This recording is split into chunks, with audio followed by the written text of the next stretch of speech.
আপনি যতই ব্যস্ত থাকুন, নামাজের সময় হলে দুনিয়ার সব ব্যস্ততা একটু থামিয়ে দিন। কারণ দুনিয়ার কাজ আপনার মৃত্যুর পরেও চলতে থাকবে, কিন্তু আপনার জীবন একদিন থেমে যাবে।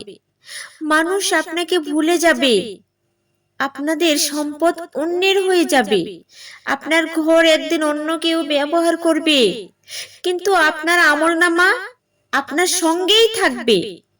আল্লাহ তাআলা বলেন, নিশ্চয়ই নামাজ মুমিনদের উপর নির্ধারিত সময়ে ফরজ। রাসূল সাল্লাল্লাহু আলাইহি ওয়াসাল্লাম বলেন, কিয়ামতের দিন বান্দার আমল সমূহের মধ্যে সর্বপ্রথম নামাজের হিসাব নেওয়া হবে। তাই নামাজকে কখনো বোঝা মনে করবেন না। নামাজ হলো আল্লাহর সঙ্গে আমাদের সম্পর্কের সবচেয়ে সুন্দর মাধ্যম। দুশ্চিন্তা নামাজ পড়ুন, বিপদে নামাজ পড়ুন, আনন্দের সময়ও নামাজ পড়ুন। কারণ আপনি যখন সিজদায় মাথা রাখেন, তখন আপনি সেই রবের সামনে থাকেন যার কাছে আপনার কষ্ট, কান্না ও প্রয়োজনের কথা বলা যায়।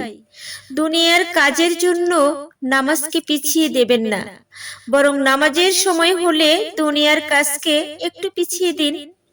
আজ যে নামাজটি আপনার কাছে মাত্র কয়েক মিনিটের, একদিন সেই নামাজের হিসাবই আপনার জন্য সবচেয়ে গুরুত্বপূর্ণ হয়ে উঠতে পারে। আল্লাহ আমাদের 5 ওয়াক্ত নামাজ সময় মতো আদায় করার তৌফিক দান করুন। আমিন।